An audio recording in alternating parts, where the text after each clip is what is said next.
back to the Christianity and Business Podcast, an initiative of the RGW Dunham College of Business at Houston Baptist University. I'm your host, Darren Shearer, and this is a show that helps Christian business leaders to integrate biblical values into business. You can get more information about HBU's Center for Christianity and Business and sign up to receive free access to all 5 issues of the Christian Business Review Journal by visiting our website at christianityandbusiness.com. Today we'll be discussing why Jesus likes business conference rooms, and we're joined by Scott Beebe. Scott is the head of My Business on Purpose, which equips, inspires, and mobilizes business professionals to live out their skill set to society as an agent of God's grace.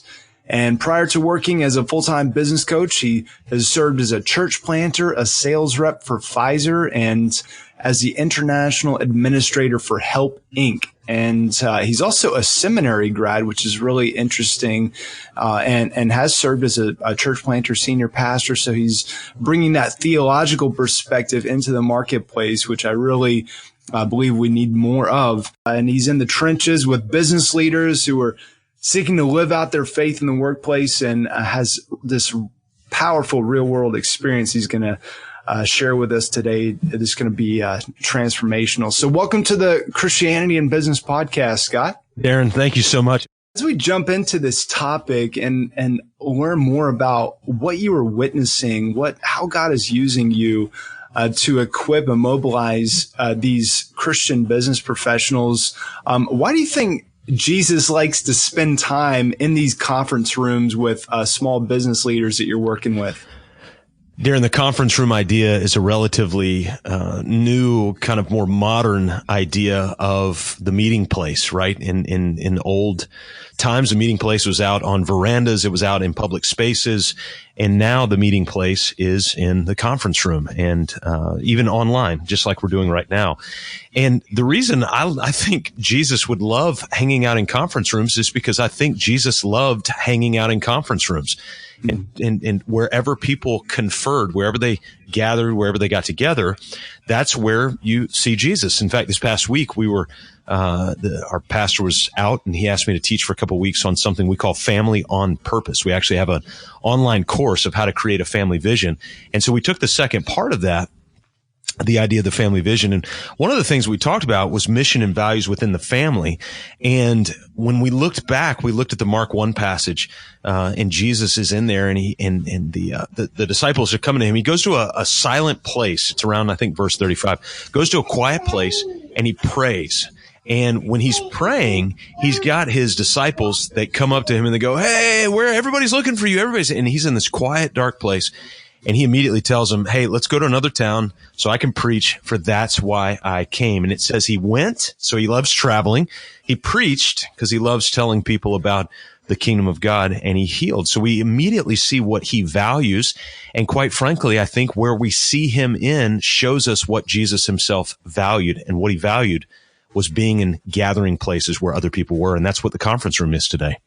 Scott, this is such a powerful perspective. You know, often the sort of faith and work movement kind of takes on a different emphasis. And a lot of times when I hear faith at work talked about, it's doing your work as unto the Lord. But I get kind of this individualized kind of illustration in my mind of somebody kind of hunkered down doing their task and honoring God, which is certainly the case, but such a powerful part of the opportunity that we have as believers in the workplace is what happens when we go to these staff meetings. And I know everybody likes to talk about how horrible meetings are and all of this, but as a Christian, I mean, nobody should be more excited about going to a meeting than we are, because this is an opportunity to get people away from their desk and get people to engage and interact with one another, and ultimately that they would start to see the Jesus that's within us. So when did you first begin to realize that that this was the case, that God was up to something in the conference rooms? So I've spent coming out of, I was a bit of a fish out of water. I mean, you're from Columbia, South Carolina, so you appreciate the culture of the University of South Carolina. So I was in very much a state public education type of culture. And I went from there with very little history in the kind of theological realm. And I went straight into seminary and moved to Fort Worth. And Darren, when I was in there, you know what I noticed right away was I'm in a different culture. Like I'm in a different country almost is what it felt. So we've traveled around the world on a regular basis. We've been doing work in Nigeria for a decade. And when still to this day, I was just in Nigeria about 3 or 4 weeks ago, still to this day, when I land on the ground, it's still different. It doesn't matter how many times I've been, how many people I know, how many friends we have there, how many times I've eaten red stew and suya and the okra-based food that they have and all that. It's still different. And it doesn't even matter that their official language is English. It's a different English. And so understanding when I got into this culture of seminary, I was a fish out of water. In fact, I went straight after 3 months of working security on campus. You talk about total indoctrination into drinking the blue Kool-Aid. I decided I need out. And so I wanted to continue to school because of the discipline, but I started working at a local company and really started gaining a love for business and appreciation for the commerce and camaraderie and all of those sorts of things. And so as time went on, this has been a lifelong pursuit for me, because when I graduated seminary, I went to work for Pfizer. When I was at Pfizer, I felt this emptiness. Okay, I'm in business, but where's the faith side of this? Then a buddy of mine called, and I was on staff at a church back in Dallas, in between Dallas and Fort Worth for a couple of years. Then we went and planted a church for a couple of years. So about 5.5 year swing, I was out of business in quote ministry. And so I'd gone from kind of business to ministry. And then we had a guy call us from Bluffton, South Carolina, say, hey, I'm moving down to Bluffton near Hilton Head, South Carolina. I'm going to plant a church. Will you come plant with us? And after a long period of time, we finally said, all right, we'd love to come. I have no idea where Bluffton is, even though I spent time in the state for a significant period of time. And we're going to come help you plant this church, but I don't want to be on staff. I want to go back into business because I miss business. So I jumped back into business. And so we were helping plant a church, and we were continuing to do work in Nigeria. And so all of these things, it was like these buckets, and they were all in silos of faith and work. And I was struggling for years and years. How does my faith integrate with my work? And one of the key words you said that I just wrote down was faith and work. And I feel like what's happened is we have segmented those things into silos to where we have faith over here, we have work over here, we have family over here. And I'll tell you who busted that myth up for me. As we've been working in Nigeria, if most people don't know this, is about 50% Muslim. And so we've got some very, very dear Islamic friends in Nigeria that we spend a lot of time with. The one thing that they've taught me greater than anything else is that all of life intersects. Faith, work, family, commerce, industry, connection, celebration, it all connects into one. And after starting to understand that a little bit, I realized and began to change my mindset. And Darren, this is kind of what I've come up with. You mentioned faith and work. We actually have a core value in our business, the Business on Purpose platform. And the core value is this: work is faith. That's one of our 5 core values. Work is faith. What in the heck do I mean by that? And this is where the realization started to hit me when I was in these conference rooms, when I was in these one-on-one client engagements with real small business owners. If the definition of faith is a conviction of something we do not see, and that's literally the definition of faith. It's a conviction of something you cannot see, and the hope for something the conviction of something hoped for down the road. That's the definition of faith. Well, if the definition of work is the creation of something that does not exist, so you got faith, which is the conviction of something you can't see, and work is the creation of something that does not exist. Therefore, if I go to work from a conviction of what it is that I can't see in front of me, then by definition, I'm demonstrating my faith. And so work to us is faith. When I go to work, what I'm doing is I'm living out the conviction of what it is that I can't see in front of me, but I'm moving towards that thing. And so that's where it started to begin to click for me, is about a year ago while we were running the business. And I'm almost 20 years into this pursuit of how do I integrate work and faith, or faith and work, or whatever you want to call it. And then I realized, wait a second, work is faith. When I go to work, I'm living out the faith that I have. I love that.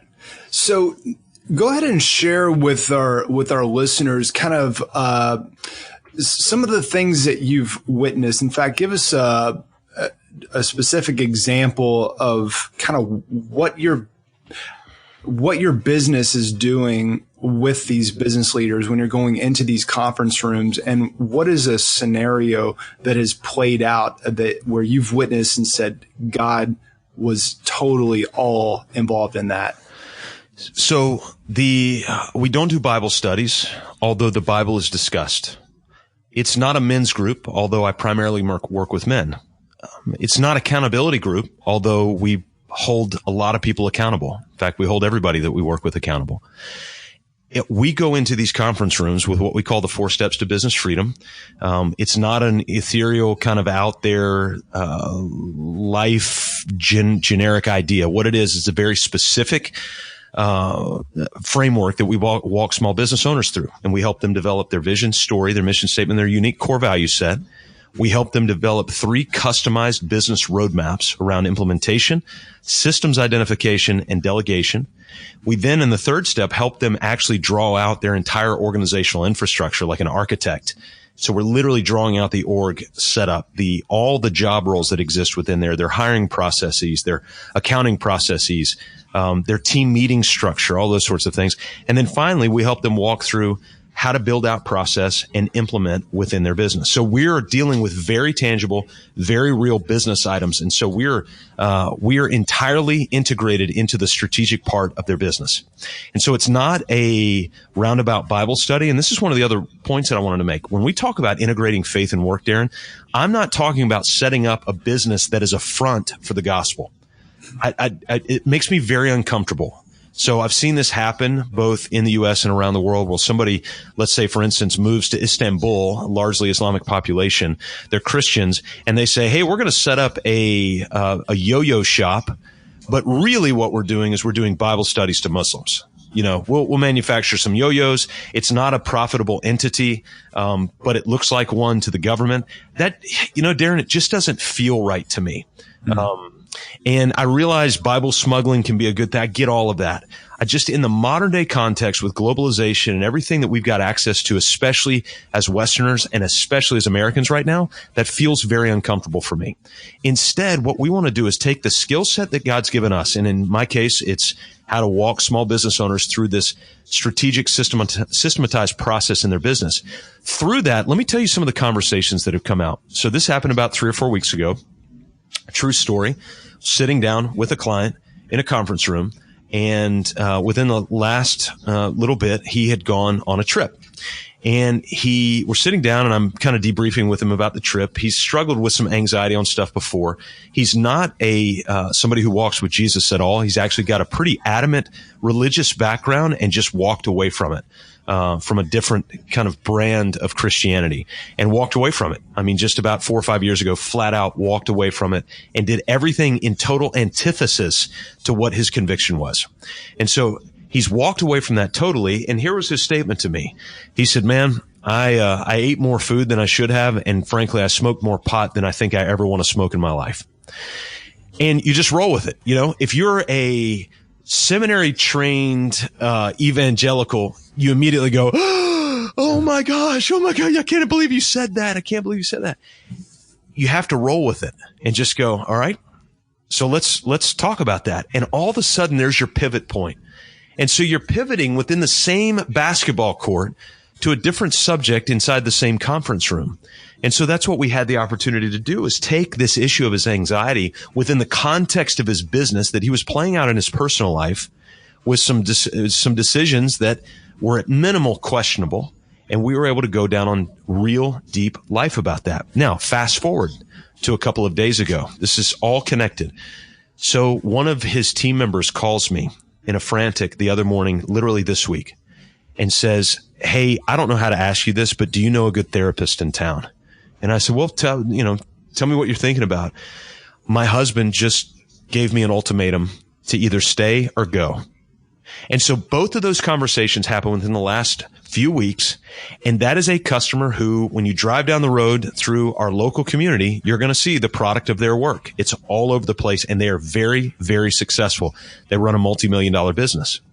That happens, that sort of thing happens on a regular basis to get into real life, real scenario conversations with clients within the context of business, because you're so excellent at the business side of what you do, and you've got to stand above that. So it's not just a front for the gospel to go forward. The gospel needs to go within the conversation that you're having within the context of these business discussions. So how is, there's the term business as mission or business as ministry. How would you say at its core, how is business ministry? So I had a mentor, Bob Roberts, still a mentor of mine. He's a pastor of a church up in Fort Worth, Northwood church up in Fort Worth in Keller, Texas. And we were talking about this idea because about 10 years ago, BAM, B-A-M, Business as Mission, was a huge movement that was gaining and gaining and gaining. And it really hasn't seemed to gain a lot beyond the initial oomph. And I think one of the challenges is the idea of business as mission gives illusion to that front I was talking about. And so, hey, we're going to set up business, but it's really going to be mission. And what Bob told me is he said, we need to make a one-letter change. Instead of business as mission, business is mission, period. And when you go out to do your business, when we go out to do our business, that is the mission that God's called us to. And so if you go back and gather the marching orders from the New Testament to equip the saints for the work of the ministry, we always say it's the job of the church. Well, we are the church. And so what we're really saying is to the job of the Sunday morning crew of church to equip the saints for the work of the ministry. And the reality is it's our job to equip the saints for the work of the ministry. We are saints ourselves. We need to be equipped for the work of the ministry. And the ministry happens in the conference rooms. It happens in cash registers. It happens in the auto mechanic shops. It happens at every one of these places. And so my view on the church is the church needs to be the supply house, the preparation supply house that I can pull my truck into, get it filled up with the supply of understanding God's word so that when I go out, I can landscape my society through the skill set that I have with the gospel that God's given us through the church. And that's when business becomes the mission. It is mission rather than business simply serving as a platform for mission. So I don't want to look at mission or ministry or whatever we want to call it and go, okay, what's the strategy du jour? Oh, well, right now, over the next 3 decades, it's going to be business. That's where Jesus is really going to, kind of come through. And then after that, it's going to be through, interplanetary exploration. We're going to get on spaceships, and that's where Jesus is going to, no, Jesus is going to come through where you are. And wherever you are, that's where the gospel can go. And so if you're at business, which you are most of the time in your life, that's where Jesus needs to be right there with you. Yeah. That's really good. It seems like there has been a great difficulty in attempting to understand how the Great Commission relates to business, because certainly that is the calling, is to go and make disciples.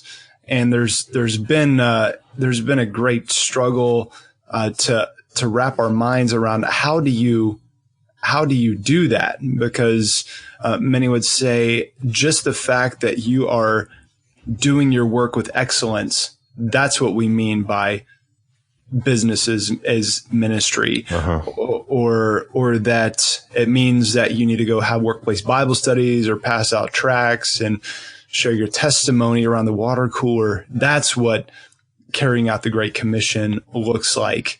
But I love what the perspective that you're bringing is in focusing on what happens in the conference rooms, because it's what happens when Jesus interfaces with people through us. I mean, that's what the ministry is. And so much of that happens around these conference tables where people are sharing what's going on in their, not only what's going on in their department, but what's going on in their lives, hopefully. What are some of the other things? What's another favorite story of yours from what you've seen in these conference rooms? So let me kind of bring insight. I don't have a strategy for how to do, quote, marketplace ministry. My The insight that I have simply comes from the experience that we've been a part of and have seen, and we've not arrived. Like we're not at a destination. We're still very much along a path. And so from where I stand right now, which is not very high up, I look back and I go, okay, this has been our experience to this point. I wish I could say there was grand strategy, because I love strategy. It's a function of what we do from a business standpoint. But I look back and here's how God has worked it out for us, and how we think about how you talked about, do you share the gospel at the water cooler and all that stuff? I don't know. It's for Steve, it's going to happen this way. For Stephanie, it's going to happen this way. For Alameda, it's going to happen this way. And here's how it's happened for us is we put together a first class service offering for our clients. We try to deliver it as excellently as we possibly can. In line with the vision that we've set out for our business. We've got a 6-year vision, that ends in 2021. And then, within our mission to liberate small business owners from the chaos of working their business. So that's what gets us up in the morning. And we try to deliver that with extreme excellence. And what has come out of it is about 2 months ago, and I just actually had another phone call today about this, but about 2 months ago, I was sitting in a conference room in one of the small businesses here locally, different guy. And he was talking to me. We just got done talking about having to terminate an employee. And then after that, he started talking to me about things going on at home. And so as we were having these conversations, he said, you know what, Scott, what I really need is I just need somebody to sit down with me and walk me through the Bible. Because sometimes when I give advice, I'll say, hey, there's a proverb that says X.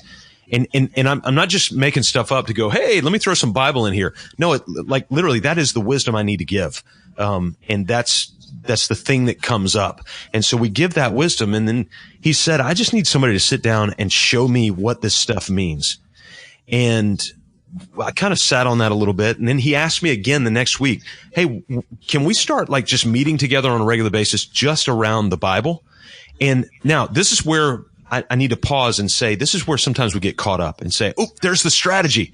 Now let's strategize that. Let's write it down. Let's scale it and let's send it to all the churches so we can all do the same thing. I mean, that's, now I'll go write a book called How to Disciple Your Client. I'll get it to somebody. We'll publish the book and now we'll, send it to all the churches and say, do this. This works. No, not necessarily. That's what happened in our case. But it may not happen in your case. And so now what we do is me and 2 other guys, and we're about to add 2 others to that group, and that'll be it. We literally started in Matthew 1, and we're reading a section, and what I've encouraged them to do is ask the dumbest questions they can possibly ask about what they've just read. And I promised them that I would do the same. And the discussion that has come out of that, and the growth that has come out of that, and the other thing I told them is, I'll start doing this with you if in 6 months, you start doing this for a couple of other guys. That's my one contingency, is that you start doing this with a couple of other guys. And they were like, well, I don't know. And I'm like, you don't have a choice. If you want to do this, this is what we're going to do. And so they're in, and lo and behold, I just got another phone call from a guy who said he wants to do the same thing, totally unrelated to the guys I'm already meeting with.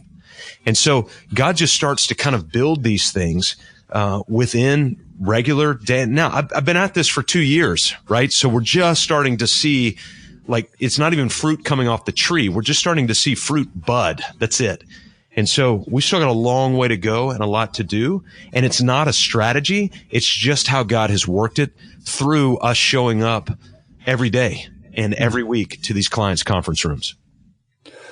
Well, this is certainly, it sounds like something that shouldn't be new to us, but I'm sure there are people listening thinking that seems radical. That I have not heard of anything like that happening, like in a business setting, because such a large part of our culture is hostile and resistant to any public expressions or public discussions about that are overtly expressions of the Christian faith in particular.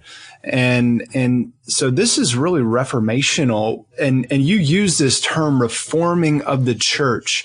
And you say that it will happen in these conference rooms of businesses. What do you mean by that? I'm I love words. Darren, words really mean something to me. It's a little bit different, I think, in our modern day culture here at Recording Time of 2017, just because words are so prolific. They're everywhere. And so they may be watered down, but, through studying languages in seminary and then, studying medical terminology with Pfizer and going through all of that, you really understand that words break down and they actually mean something. And so for me, as I was thinking about what's happening in the conference rooms, I thought, this really is going to reform the church, or in our modern day kind of IT tech verbiage, it's going to reformulate or reformat the church. And the church is always the church, and it's always going to be the church. The church inherently has got its own powers embedded by the Holy Spirit and what Jesus left for us. And so whether or not the church is going to last, I don't feel very comfortable saying that's up to me. That's Jesus's, kind of, invention, what he brought out to us. And so for me to say I've got any impact on the church, positive or negative long term, I almost feel a little bit arrogant in saying that. What I do feel like I see is that as the church sits today, what you had an era of what I'll call corporate church, top down. Think of the Catholic Church, very, very command and control. Then what you had more of the marketing church. So, think of kind of, audience, concert, common marketing, things like that. I think what's going to start happening, if it's not already, and we're seeing this a little bit, is that the church is going to be reformatted into a format that is, that is more, I think maybe a little bit more one-on-one, a little bit more personal. And I believe that a lot of that is going to be launched or trampolined from the conference rooms of small businesses. And the reason I believe that is because that's what I'm seeing. And so, I wish I could tell you that I had faith to believe that without having seen it. I didn't have a vision. The only vision I have is what's happening right in front of me. And the guys that we have the honor and privilege of being able to spend time with right now, both believers and non-believers, are showing evidence of driving closer to Jesus through the discussions that we're having in these conference rooms, thus a greater understanding of the church than those that are driving away from him. And so I believe that's going to happen. Now, here's what I'm nervous about is, and I realize my voice isn't very loud, so I take comfort in that, because I'm afraid if my voice was too loud, what would happen is if you took somebody on a national stage and said what I just said, again, we would turn it into a movement and we would have a bunch of people start to do things that are not within their skill set just so they can live out this idea, so that they can see some statistics. And I don't want that. I believe it's got to happen very organically and within the context of which we work. So my question for each one of us is, what drives you out of bed every morning? What is it that gives you energy in contrast to what gives me energy? For instance, I tell people all the time, golly, Darren, there's people in this world who actually love to wake up every morning and do QuickBooks accounting. I'm like, who made those people? I mean, that is not me at all, but there are some people who love to do that. Let them do that. Find that thing. Don't go be a salesperson. Go be a bookkeeper. And when you're a bookkeeper, do it with great excellence and keep your head on a swivel. That's what they used to always teach us running downfield on punt snaps. Keep your head on a swivel or else they're going to take it off your head or off your neck. And a couple times that happened. When you didn't keep your head on a swivel, you'd have a 250-pound dumpster running across the field and take your head off. And so as you're using the skill set that you have, keep your head on a swivel, stay in your lane, and that trust God that he's going to bring people, and be ready. Be ready with God's word. And that's why we need to have a steady diet of it. And frankly, that's why we need our churches to be loading our trailers up with the supplies of the gospel so that we can be prepped on a Tuesday afternoon when a client comes in for a bookkeeping appointment and finally breaks down and says their wife's about to leave them. Powerful. Well, Scott, we're going to wrap it up here, but tell us where people can find you and learn more about what you're doing for business leaders, and maybe they may even would like to have your services. Yeah, well, if they want to find us physically, they can find us on the tidal creeks and rivers of the low country of South Carolina. We spend a lot of time there, and under the swaying live oaks. We always like to brag on the geography in which we live. So, but online, the best way is actually two ways. One, you can go to mybusinessonpurpose.com. That's our online headquarters for the Business on Purpose platform. And then also that 4 steps framework that I talked about. If you go to 4 steps to businessfreedom.com. And right now, as at this recording, on the front page of our Business on Purpose website, we actually created a simple little assessment. I believe it's a 9-question assessment, and it's called, we're really bad at naming stuff, by the way, but it's called the Is My Business Healthy? Quick assessment.